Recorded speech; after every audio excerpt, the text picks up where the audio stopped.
کہ وہ کیا ہو، وہ اصول تفسیر کے آئینے میں ہو، سلف کے اصول تفسیر کے آئینے میں ہو۔ سلف رضوان اللہ علیہ اجمعین نے جس طرح تفسیر کے اصول مقرر کیے ہیں، وہ اس کی تفسیر سلف کی تفاسیر کے اصول کی روشنی میں ہو۔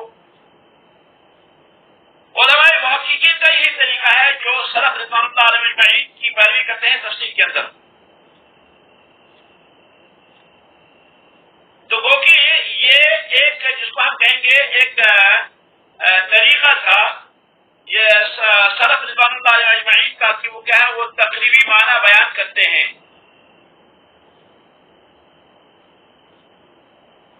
کیونکہ تقریبی معنی بیان کرنا یہ کیا ہے، یہ دیدن ہے، یہ ان کی جس کو ہم کہیں گے ایک خصوصیت ہے، اور بالحتم جس کو ہم کہیں گے وہ معنی نہیں بیان کرتے۔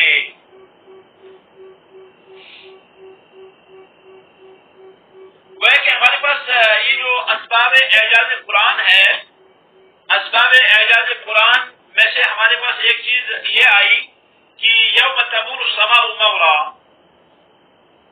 اور اسی طرح سے اس کی دوسری مثال دی جا سکتی ہے، وہ کہیں گے ہم الوحی، وحی جو ہے، وحی کرنا۔ وحی کے معنی کیا ہے بھائی؟ کیا وحی کے معنی خبر دینا ہے، یا وحی کے معنی نازل کرنا ہے، یا وحی کے معنی کسی کو علم دینا ہے وغیرہ؟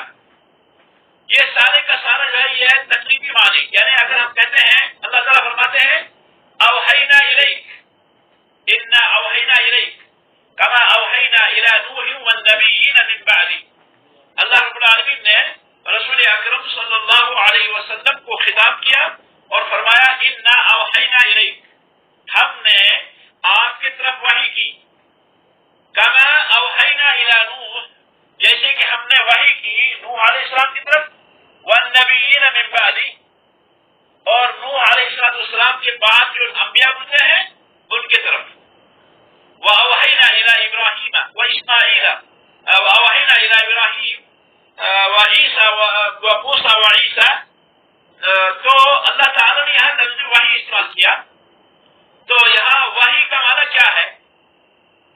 کیا خبر دینا یا نازل کرنا؟ اسی وجہ سے اللہ تعالیٰ نے فرمایا وَقَضَيْنَا إِلَىٰ بَنِي إِسْرَائِيلَ۔ تو قضا کی معنی کیا ہے یہاں پر؟ کیا اس کا معنی یہ ہے کہ ہم نے بنی اسرائیل کو فیصلہ جو ہے کیا، یا ہم نے بنی اسرائیل کو اس بات کی جانکاری دی؟ کیونکہ وحی کے معنی جو ہے وہ کیا ہے، وہ ہے اعلام سریع خفی، اعلام سریع خفی۔ اعلام مانے جانکاری دینا، سریع مانے تیز، اور خفی مانے پوشیدہ طور، پوشیدہ طور تیز جانکاری دینا، یہ وحی کے معنی آتا ہے۔ اور قضا جو ہے یہ کیا ہے، یہ اعلام سے زیادہ خاص ہے، کیونکہ اس میں انذار بھی ہے اور اس میں وحی کا معنی بھی ہے۔ عرب کے جو تفسیر کی طریقے ہیں ان میں سے ایک طریقہ یہ بھی ہے کہ تضمن الفعل معنى الفعل وتؤديه تعديته۔ عرب فعل کو دوسرے فعل کا معنی پہناتے ہیں، یعنی فعل دو ہے، اس کو تضمین فعلی کہتے ہیں، تو ذات میم یا اور نون، تضمین فعلی۔ یہ تضمین فعل کیا ہوتا ہے؟ یہ ہوتا ہے ایک فعل کو دوسرے فعل کا معنی دینا، اور پھر اس فعل کو متعدی ایسے بنانا جیسے پہلا والا فعل جو متعدی تھا۔ یعنی ہم نے ایک فعل کو دوسرے فعل کا معنی دیا تو ٹھیک ہوا بھائی، فعل کو ہم نے فعل کا معنی دیا، لیکن پھر دوسرا جو نقطہ ہے وہ یہ ہے کہ ہم اس فعل کو متعدی بنائیں اسی طرح جس طرح ہم نے پہلے والے فعل کو متعدی بنایا۔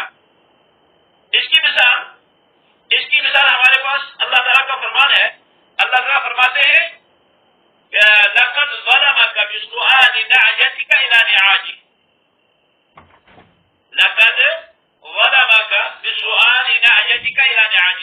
علیہ السلام کے قصے میں ہے کہ ان کے پاس جو ہے کیا ہے ایک جو ہے فیصلہ کرنے والا آیا، ایک شخص جو ہے وہ سائل بن کے آیا اور اس نے کہا کہ میرا بھائی جو تھا اس نے کیا کیا، اس نے مجھ سے جو ہے سوال کیا کہ میں کیا ہے میں اپنی بھیڑیں اس کی بھیڑوں کے ساتھ جو ہے کیا ہے ملا دوں. تو پورا واقعہ جو ہے سورۃ صاد میں اللہ تعالیٰ نے اس کو ذکر کیا. یہاں لفظ ہمارے پاس ہے لقد ظلمک بسؤال نعجتک الی نعاجہ. لقد ظلمک یعنی فتویٰ جو دیا داؤد علیہ السلام نے فرمایا کہ اس تیرے بھائی نے تجھ پہ ظلم کیا جب اس نے تجھے یہ سوال کیا کہ تو کیا کر، تو اپنی بھیڑ کو ان کی بھیڑوں کے ساتھ ملا دے. تو یہاں سوال ہے ہمارے پاس لفظ الہ.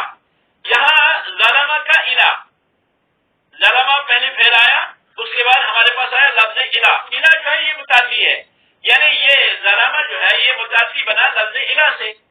معنی ہوں گے اس کے ساتھ، یعنی یہ مع کے معنی میں ہے. یہاں پر الہ جو ہے یہ مع کے معنی میں ہے. اور اسی طرح سے اللہ تعالیٰ نے دوسری کا فرمایا کہ انہوں نے فرمایا عیسیٰ علیہ السلام نے من انصاری الی اللہ، من انصاری الی اللہ، اللہ کے طرف جو ہے اللہ کے ساتھ میرا کون مددگار ہے. تو یہاں بھی الہ جو ہے یہ کیا ہے، الی اللہ میں الہ جو ہے یہ کیا ہے، الہ کے معنی میں ہے. الہ جو ہے یہ مع کے معنی میں ہے اور اس جیسی دیگر کئی مثالیں ہیں.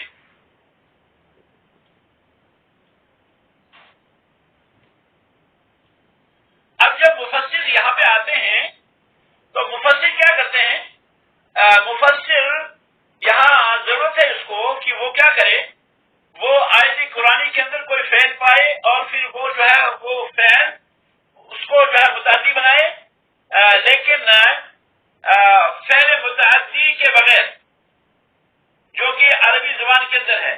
اس کو ایسے موقع پہ ضرورت پڑتی ہے مفسر کو کہ وہ کہے کہ حرف التعدیت ھذا، کہ یہ حرف متعدی ہے.